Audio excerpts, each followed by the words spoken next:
Welcome to Hutchinson Economic Developments. My name is Miles Seppold. I serve as the Economic Development Director for the city.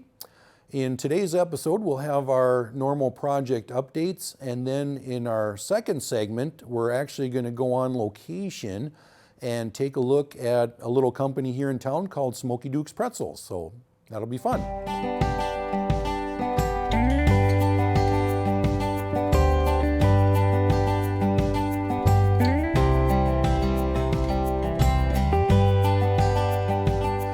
Updates.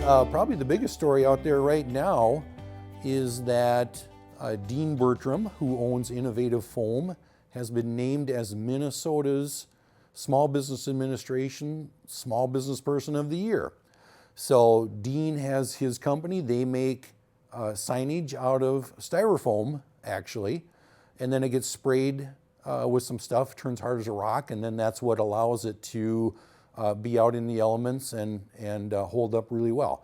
Anyways, Dean and his company, they were at the Enterprise Center for a number of years and learned a lot about business and graduated, and then he went forward and bought his own building and remodeled it, and his company is growing and is highly successful, and now Dean's been recognized by the Small Business Administration. So congratulations to Dean. We're all extremely proud of him, and quite an amazing accomplishment.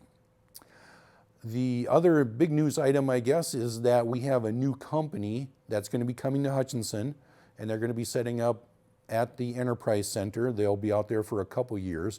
This is a company called Cannabis Chem Lab, and it's a laboratory testing company. And so what they do is they will test in order to ensure the quality and the safety and integrity of cannabis products. And that's what they do. So it's just big lab, actually. So it'll be 8 or 9 jobs initially, could expand up to 24 within a couple years. A little bit different kind of job for Hutchinson because it's going to be microbiologists, it'll be chemists, it'll be lab technicians, and things like that. So we're super excited about Cannabis Chem Lab, and we are looking forward to great things coming from those guys. Update on the Jorgensen Hotel. We're getting very close now to demolition. I did talk with the contractor. We're looking probably at the last week of April. They had to bring in a high-reach demolition excavator, and that, I believe, is supposed to be coming in the week of the 27th. So maybe by the time we're doing the next episode, demolition could actually be underway. And once this gets going, it's probably going to take a month or a month and a half at the most. And then we want everybody to remember that there will be pretty significant street and lane closures that are going to go with this. Washington Avenue is going to be closed. The alley behind the Jorgensen will be closed off. And then the parking aisle and the first lane on Highway 15 in front of the building, those will be closed off as well. So there's going to be traffic cones set up. And then as people are going north and south on Highway 15, they'll have to maneuver over a lane to get around this. And then the whole thing's going to be all fenced off. So they could be setting this up here within the next 10 days or so. And then I would imagine by the end of the month, then demolition will actually be underway. Turning now to the Landing, the apartment complex, this 81-unit apartment building on the north end of Franklin. This project's moving ahead very rapidly. And the next step now is that sometime during the month of May, contractors are going to be coming out to dig out the stormwater retention pond. You can see that on the upper left of your screen. And then also there's going to be work done to Glen Street. So I took a picture of that. And you can see in the very background there, that used to be a boat landing that went down to the Crow River. It hasn't really been used in many years. And then you can see I outlined it in red. There's a storm sewer line that's pushing up. Its frost heave is pushing that up through the pavement. So that's all going to get dug out and replaced and corrected. And then the curb will actually be curved around. I kind of showed it here on the upper left of this drawing. You can see it. So the boat landing portion, that's going to be taken out and just removed altogether. So Glen Street will kind of get a little bit modified on the north end. So all of this is scheduled to happen during the month of May. In terms of the building itself, this is progressing. Pretty much all the windows are in, and electricians are on site now. They're doing the roofing, the heating and ventilation people are there working as well. So this is moving ahead pretty quickly, and it shouldn't be too much longer now before we start seeing siding coming onto the building. So it really will start taking shape. So here's a view of it just from the back side, kind of the northwest corner looking southeast. And then I wrote it there where the pond is going to get dug in here in the next few weeks. And then here's the view looking directly south. So as I took this picture, the river was straight behind me, and you can see where the pond will be on the right-hand side. So this will take shape here fairly quickly going forward. Also, I should note on the landing, if you go to their website and you just Google it, the Landing Hutchinson, that'll take you to the company website for this thing. They've got pictures of what these apartments are going to look like, and floor plans and information. There's a number there that you can call if people are interested in learning more. Another apartment project taking place, this is on the former Burns Manor site on the north end of town. This is called North Maple Apartments. So work on this has actually begun. There's contractors on site right now. They're busy removing the trees that are on the Burns Manor site and getting the site cleared. And then my understanding is that out of the 3 buildings, 2 of them are going to get built right away. So that'll be 88 apartments that'll get built that should be available and ready this time next year. We did a survey of our local manufacturers just to get a sense of how our local economy is doing. So we surveyed 29 companies, and out of those 29 manufacturers, turns out that 15 of them are hiring, so just over half, and then 12 of them are not hiring. 2 of them did not respond to our survey. So at least in terms of hiring, it seems like we're doing okay here in Hutchinson. As of today, we have 76 jobs that are open that we cannot get filled. We just don't have the body to fill these jobs. So job openings we have, and then throughout the course of this year, we have to come up with another 210 or more workers that we don't have as of today. So that just kind of gives you a little glimpse of the workforce problem that I talk about from time to time, is that the jobs we have, the workers we don't. And that's the challenge. I did go and look at how labor force has changed in McLeod County over the last couple decades. And so on the left, the 2 tall bars, that's McLeod County. And I looked at McLeod County labor force in the year 2000, and then what does it look like in the current year, in 2025. In that quarter century, in McLeod County, we gained a total of 1 net new worker. And that's our labor force shortage right there, is that we have baby boomers retiring, we don't have enough people coming in behind. On a net basis, we're just not growing our labor force, and that's what's putting us in a bind, not just manufacturing, but also healthcare, the building trades. Multiple areas of our economy are held back because we just don't have the workers. On the right-hand side of the screen, that's the city of Hutchinson. The earliest data I could come up with there was from 2008, but from 2008 to 2025, so that's 17 years, we gained 99 workers in Hutchinson, which is not very much. So that's one of the big things that we're working on at the EDA. How do we meet the labor force needs of our local companies? Another news item here is that back on April 7th, there was a housing forum that was held in Glencoe. And this was very informative because a lot of really good information came out of this. You know, number one, there's a housing shortage of all types in Hutchinson. And it's not just Hutchinson, it's not just all of rural Minnesota, it's really nationwide. And this housing shortage, it's a barrier to economic development, because without housing, we can't recruit the workers. We can't bring in workers if there's no place for them to live. So that's a real issue for us as well. And that actually is going to be the topic of our next episode. We're going to take a little deep dive and learn more about the housing issue and what's behind it. So that's the report for now. I'll have more in a couple weeks, I guess, but if you have questions in the meantime, certainly feel free to give me a call. There's my number on the screen. Happy to chat with you. Give me a call anytime.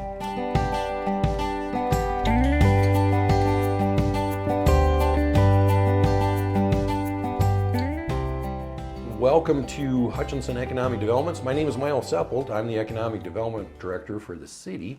And today we got a special treat for you. We're meeting with Lance and Mari, the owners of Smokey Duke's Pretzels out in the industrial park. And we're going to learn more about how this all came to be. So let's start off with a couple questions just about where it all began. So take us back to the first backyard experiment. What made you think, hey, we got a real thing here? We had purchased a smoker just for fun, and we had smoked the normal, meats and fishes and stuff like that, and the kids wanted to just try a few different things, so we threw popcorn and all kinds of what people would call goofy stuff on there, and then we decided to try some pretzels, so the kids mixed up some seasoning and fine-tuned it a little bit, and that's kind of where that all started. As we did that, people seemed to like them, and then from there it took off. So this started kind of as a family activity. Yes. It was just a fun thing you guys were doing. What did those early days look like? How did this come together in your kitchen? Awful. It was extremely stressful. It started out small, just, friends asking for them here and there and all that. Then once we started doing a little bit more farmers markets and stuff like that, I had to rent a storage unit to get rid of the toys that were in the garage so we could put the smokers inside at night. And then my kitchen was always full of seasoning and pretzels, and it was a huge mess. But okay. So how did you hit the first formula? I mean, was it just by trial experimentation? and error. Yep. Okay. That's great. So at what moment did you guys realize that this is more than just a family fun thing, that it's a real business opportunity? So a little backstory. Previously to being involved in Smokey Duke's, I made crafts and sold crafts on the weekends as something to do. I did different farmers markets, different markets. And next to me at this craft market that I did every weekend was a spice store. They sold spices, hot sauces, different peanuts and pretzels and whatever. And just out of curiosity, I took my pretzels, his pretzels, and I shared them with the booth next to me. And I said, what do you think of these? Are these any good? And immediately they said, we want to buy the recipe. And of course, we had just started the business and we're like, no, we're not going to sell the recipe. So after further discussion, they're like, well, what if we sold some of these for you at our booth? Because in my booth, I couldn't sell them. I was selling crafts. They were selling snacks. So Lance and I talked, and we said, yeah, let's have them sell a few and see what happens. So Lance would make them. He would ship them to me, and then I would get them to the booth next to me. And they started selling them. They were packaging them and selling them. And I was in my little booth, and I would see these people walk by with our bags of pretzels, and their comments are just amazing. They're like, these are the best pretzels we've ever had. And then I got to thinking, I'm like, we need to be selling these, not the booth next to us, because they're making all the money. We might really be onto something because they're selling them retail. So that's kind of how it all started. I called up Lance and I said, Lance, you should hear these people talking about your pretzels. I think we really need to take this to the next level. And that's kind of... What was your reaction when you heard that call? Disbelief, I guess. Okay. I felt like they were good, but to hear just a different of family and friends, outside sources is a little different. So it was good to hear that. And on the retail level, to hear that, because like you said, friends and family always said, oh yeah, they're great. But to see that we could actually potentially sell them and make some money out of it. And that's when you thought, this could be a thing. Yep. Okay, that's fantastic. So there's lots of pretzels out there. What makes Smokey Duke stand out from any other pretzel? The amount of time they take, and obviously we don't know how long other pretzels take, but from start to finish, our batches usually take about a week. Oh, wow. So it's very time consuming. We spend a lot of time making sure they're right and everything, so I think that's probably the biggest difference. And then just the smoke flavor. Okay. And speaking of the flavor, how would you describe that to someone that's never tried it? You know what, Mari and I had this discussion this morning, and I don't know how to describe it. I really don't. The best thing we've always said to people is you have to try them. Okay. once you try them, you either obviously like them or don't like them. That's why the farmers markets were great. We'd have sample cups and people could try one and see if they liked it or not. But I don't know how outside to describe it, to be honest with you.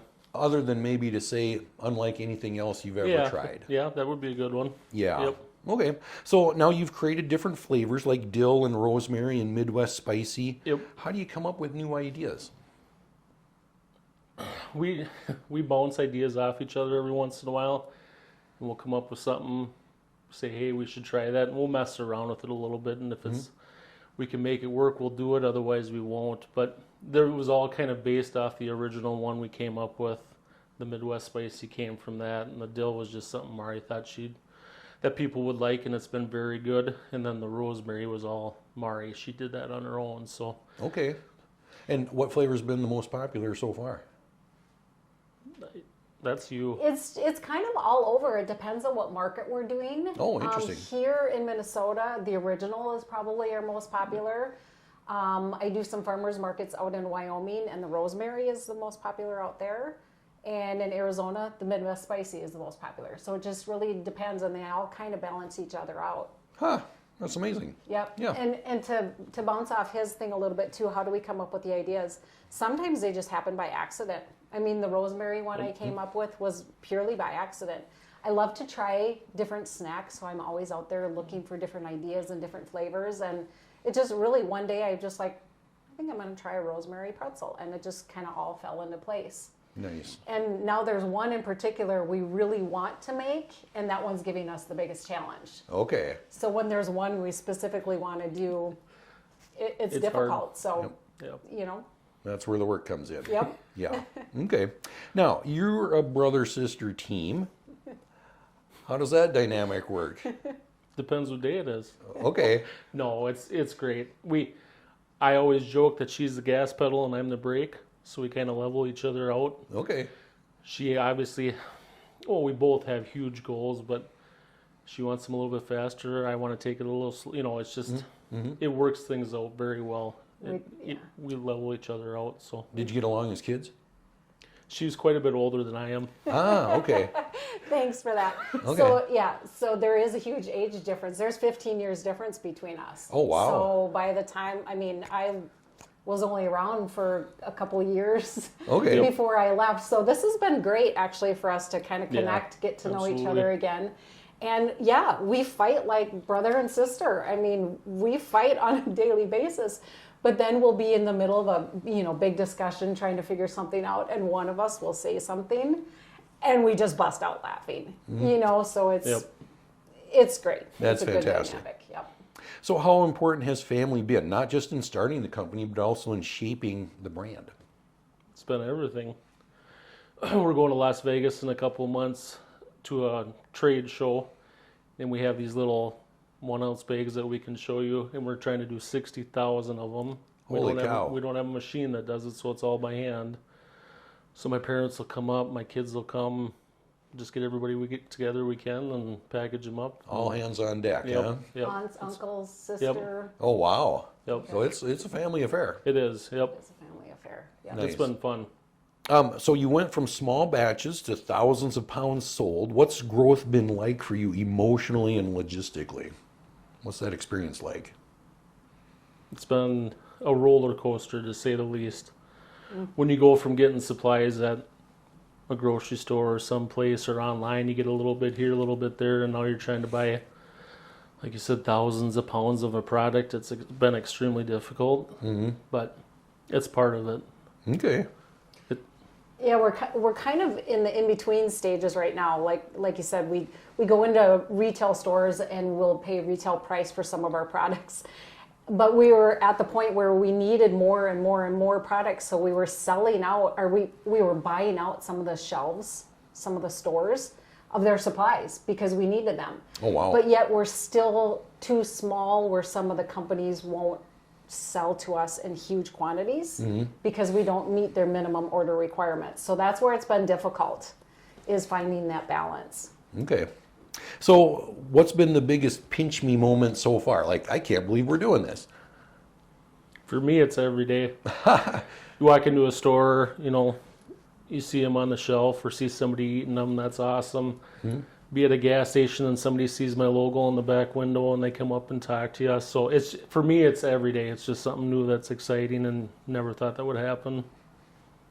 I think my biggest pinch me moment is the fact that we're going to the Snacks and Sweets Expo next month in Vegas, which is huge.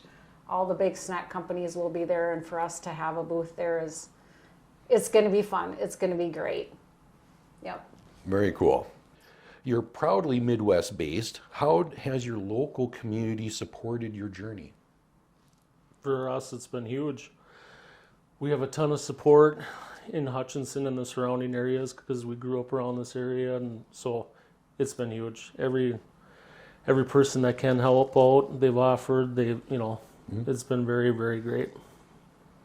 And I love when he calls and says, yeah, I was at the grocery store and someone saw my truck or someone saw my shirt and they're like, I love your pretzels. So I love hearing that. But since I'm out of state, I don't get to experience that on a daily basis. I'm more on the back end. But I do have to say, we obtained local financing. They have been fantastic to work with.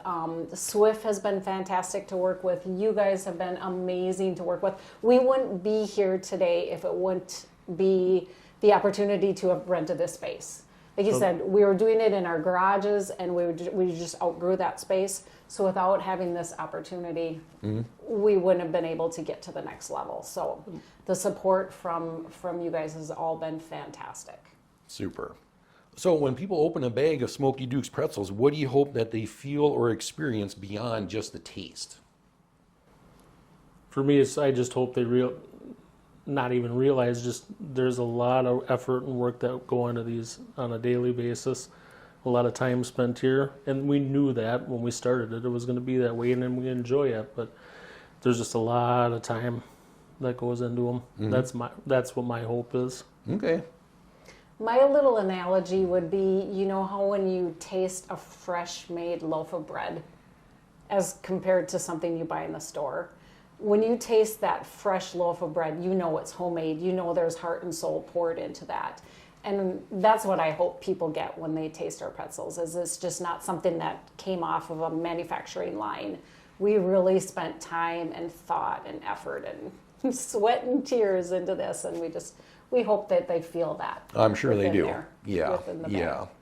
Well, that's it. I want to say thank you, Lance and Mari, for joining us, and we're going to take a little tour. And thanks again. Yeah, and thank you again for all your support. And yes, we appreciate it. We're excited. Yes. So up here, when I was talking about at the other farmers markets where the booth next to us was selling our pretzels, this is the bags they were in. So this is how we started. We would just order these offline. We would fill them by hand, label them by hand, weigh them by hand. So that's how we started. And we've moved up to this now where we have a big, huge packaging machine that you'll see in a few minutes. And it actually does all that for us. So that's how we started, and that's where we're at right now. This is from our very first sale. A little girl was in here when we officially got our license to start selling, and she bought a whole bunch of pretzels from us. So this was our first sale, and we framed it, and she signed on the bottom there for us. So that's kind of special to us. So now Mari's going to give us a little tour of Smokey Duke's and help us understand how these wonderful pretzels all come together. So, Mari, how does it begin? So from start to finish, like Lance mentioned, it's about a 1-week process. So it's a long process, but it all kind of starts right here. So these are our barrels here where we do the seasoning part. So these are weighed out with a specific amount of pretzels inside. And then we add our seasoning to this. And everything is done over here. So if you want to follow me over here. We'll walk over here. This is our work area right here where we mix our seasoning. We mix all of our seasonings from scratch.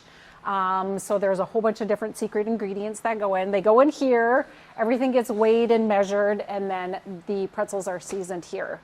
From this point, after they've done their process. I can't tell you a whole lot about how it's done. Right, secret but with process. The secret process. Once Yep. they're seasoned, then they go into our secret smoke room. So we'll bring you in here. Okay, so we're going to see the secret smoke Yes, room. this is the secret smoke room. Okay, I'll This hold is the- where all the magic happens. I'm going to hold the door. Okay.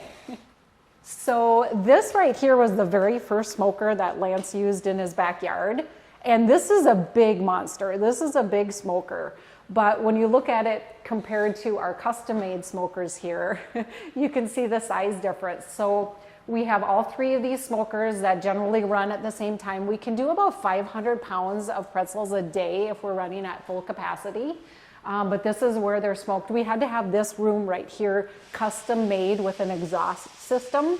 So when the smokers are going, all that smoke gets exhausted out to the outside. So this is where the magic happens. This is really what sets our pretzels apart from any other pretzel out there on the market, is the smoke process. Then once they're done there, Okay. then we take them, and they have to cool, obviously, for a little bit. They go back in barrels, and then they kind of sit over here until we're ready to package them. So here we've been producing like crazy the last couple days. So we've got our different flavors here. We packaged all day yesterday and the day before, but we just couldn't get all of them done. So this is where they sit until they're ready to package. So these are made pretzels ready to go. And then we go over here to our packaging machine. Okay.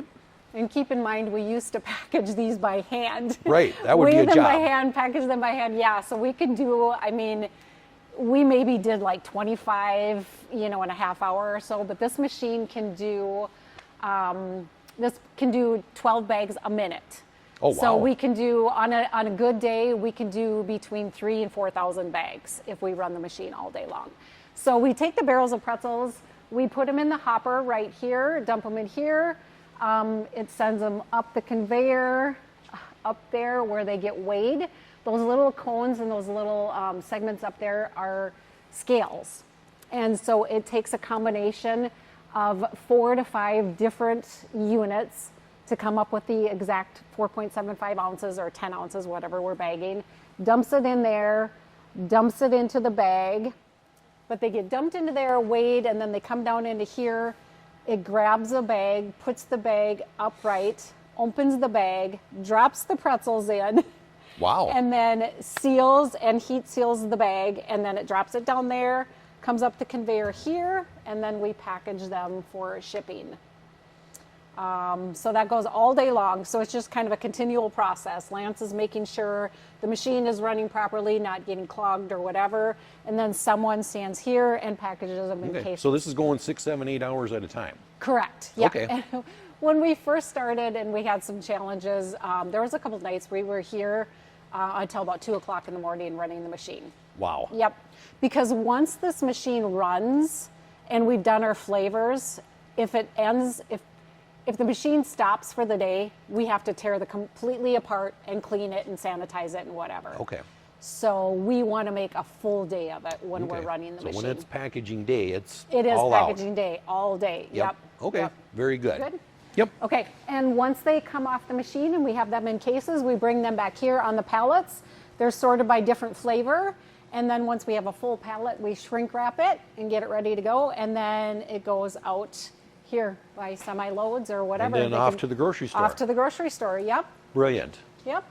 All right. Well, thank you. That's a great tour. You are very welcome. Thank All you. right. You bet. Thank you very much. Well, that's it for this episode of Hutchinson Economic Developments. It was fun to see Smokey Dukes. And in our next episode, we'll have our normal news updates, and then we're going to dig deep into the housing issue and learn more about that. As always, certainly feel free to give me a call if you have any questions or need additional information. I'd be happy to chat with you. So thanks again for tuning in, and we'll see you next time on Hutchinson Economic Developments.